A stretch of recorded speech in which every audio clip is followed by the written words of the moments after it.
You don't put your hand up.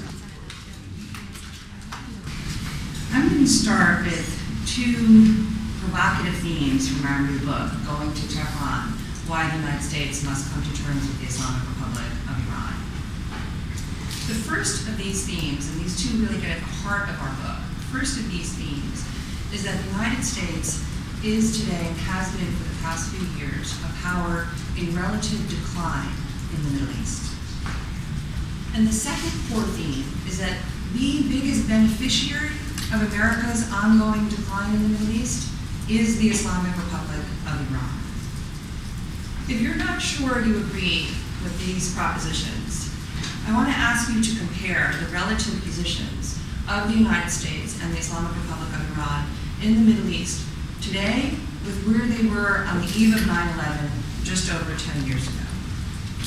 On the eve of 9/11, every single government in the Middle East was either pro-American, like the governments in Egypt and Turkey, in negotiations effectively to become pro-American, like the governments in Syria and Libya, or anti-Iranian, like the Taliban government in Afghanistan and Saddam Hussein's government in Iraq. Every single government in the Middle East was either pro-American in negotiations to become pro-American or anti-Iranian. A pretty good position for the United States in the Middle East. But because of elections, today, governments across the Middle East, in Egypt, Tunisia, Libya, Lebanon, Palestine, Turkey, Iraq, they are all no longer reflexively pro-American or anti-Iranian. They are all pursuing at least independent foreign policies, which are by definition much less enthusiastic about strategic cooperation with the United States and much more open to the Islamic Republic of Iran. Simply put, today, relatively speaking, the United States is in a profoundly weaker position in the Middle East, and the Islamic Republic of Iran is in a significantly stronger position.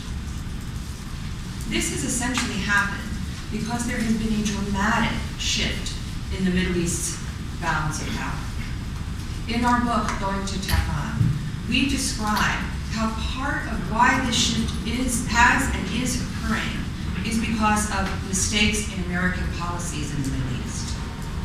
But we also describe in our book that part of what is going on is something vastly underappreciated in the West, which are the successes of the Islamic Republic of Iran, which are also driving this shift in the regional balance of power. We argue in our book that these two are inextricably linked, the American policy mistakes and the successes that the Islamic Republic is driving, that they are linked, and that it is in fact America's dysfunctional policy toward the Islamic Republic of Iran, which is at the heart of our decline in the Middle East. We also argue that it will take strategic realignment by the United States with the Islamic Republic of Iran to enable America's strategic recovery in the Middle East.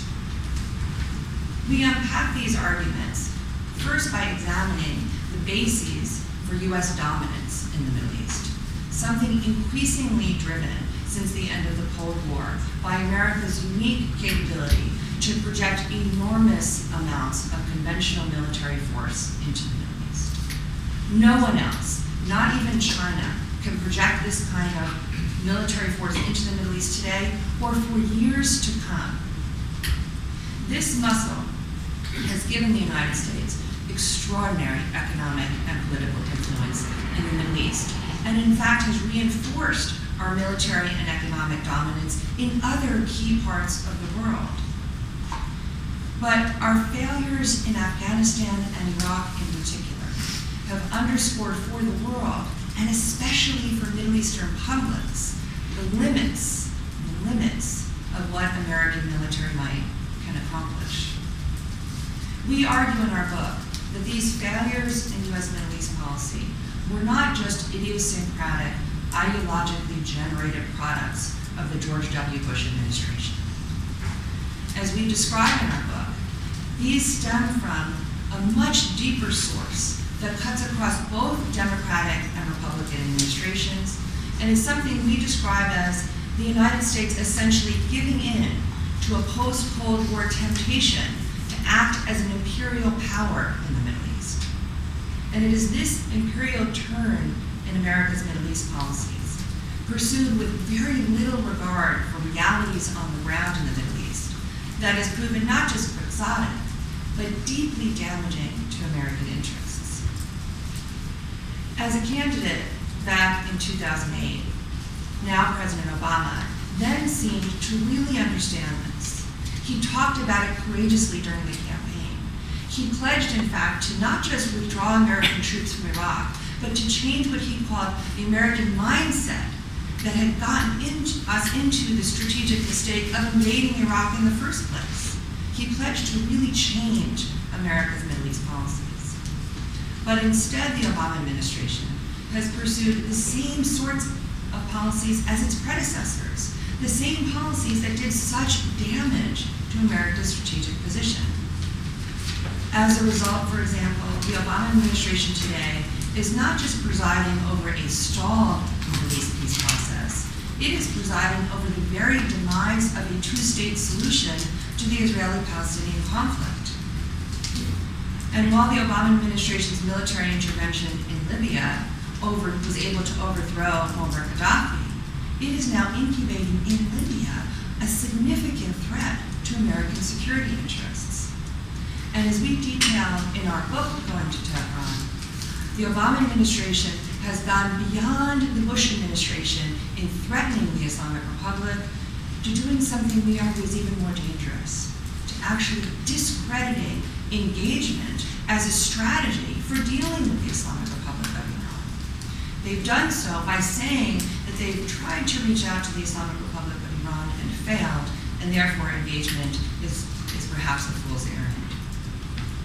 The results of these policies are that on President Obama's watch, the Middle East balance of power has shifted even further away from the United States and its allies than it was at the end of the George W. Bush administration. This brings me to another critically important part of our book, which is how the Islamic Republic of Iran has become the biggest beneficiary of American mistakes and our ongoing decline in the Middle East. In our book, we lay out how by pursuing a foreign policy and building a domestic political order that actually attracts Middle Eastern publics, the Islamic Republic of Iran has been able to take advantage of American mistakes to improve its own position dramatically. The key to the Islamic Republic's successes has been that beyond the shift in the Middle East regional distribution of power, who has power in the Middle East, as I detailed earlier, something even more important is happening, and that is that the Middle East balance of power itself is changing. It is now becoming increasingly less defined by hard military capabilities, where the United States has the clear advantage, and the Islamic Republic of Iran is relatively deficient, and more defined in terms of a balance of influence, where the Islamic Republic of Iran has real, unique advantages. As we explain in our book, the Islamic Republic is both encouraging and taking advantage of this very important transformation in the Middle East. One of the most remarkable things about this shift in the Middle East balance of power over the last decade, away from the United States and our allies and toward the Islamic Republic of Iran and its allies, is that this shift has had virtually nothing to do with Iran's use of military force or economic coercion. The Islamic Republic hasn't invaded anybody or sanctioned anybody. It's all about the Islamic Republic's soft power. In our book, we set the Islamic Republic's cultivation and reliance on soft power in a strategic context. A critical set of sources that we drew on for our book were the unique and unparalleled opportunities we have had to sit and listen to Iranian diplomats and national security officials explain how the world looks strategically from their perspective, from their point of view. This is something almost never done in American analysis of Iran today. And from our experience, our research, our interviews, we detail how from Tehran, looking at the world from Tehran, one sees 15 neighboring states, 15, nearly all of whom have been hostile to the very idea of an Islamic Republic. And not just hostile, but Iran's neighbor to its east, Afghanistan under the Taliban, killed Iranian diplomats in their consulate in Mazar Sharif. The Islamic Republic's neighbor to its west, Iraq under Saddam Hussein, with help from the Islamic Republic's other Arab neighbors, invaded Iran, killing 300,000 of its citizens. And today, many of those same Arab countries that helped Iraq invade and fight the Islamic Republic today host thousands of U.S. troops and billions of dollars worth of the most deadly U.S. weapon systems, all poised and threatening to attack the Islamic Republic to disarm it of weapons of mass destruction it does not have.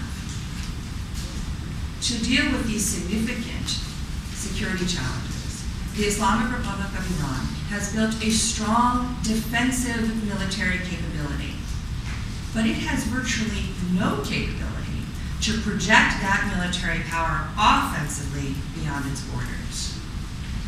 So what it has done, and its real success in its national security strategy, has been to develop a soft power strategy. A strategy that galvanizes regional publics, galvanizes these publics' most intensely felt grievances, including their grievances against the United States and Israel, and most importantly, their grievances against their own unrepresentative pro-Western governments and regimes. And then what the Islamic Republic has done is it has aligned itself with those publics, with public opinion itself in the Middle East, to constrain hostile governments from attacking it. Just think about how Bahrain's already angry, largely Shia population would react if we used our Fifth Fleet based in Bahrain to attack the Islamic Republic today. U.S. military planners could hope that Bahrain's population would be passive, as I think they assumed maybe even 5 years ago. But today, that clearly seems reckless. For all the ridiculing many American policy elites do of the Islamic Republic, the Islamic Republic's appeal to regional publics actually works. It works to constrain the United States and hostile, unrepresentative, pro-Western governments neighboring Iran. Iran has also worked to reinforce these aspects of its soft power strategy over a number of years by picking what we would call winners. For example, Hamas, Hezbollah, Shia groups in Iraq, even the Muslim Brotherhood in Egypt, as its political allies in key regional arenas across the Middle East. And this years-long bet by the Islamic Republic of Iran on these groups has paid off, because now their regional allies have become the most influential players in their respective arenas today. The result is that today it is the Islamic Republic of Iran and its ideas of participatory Islamist governance and an independent foreign policy that has real influence, real power in countries across the Middle East, from Egypt to Bahrain, that were once clearly in America's camp. In strategic terms, the Islamic Republic of Iran has been and is using, through its narrative, not its drones, not its tanks, through its narrative, they are using the political awakening of Middle Eastern publics to alter the very nature of power politics in the Middle East. As we describe in our book, Going to Tehran, this has been an effective foreign policy and national security strategy for the Islamic Republic of Iran, one that is vastly and repeatedly underappreciated in the United States. And at this point, I'm going to hand it over to Flint to continue our discussion. To pick up on Hilary's point about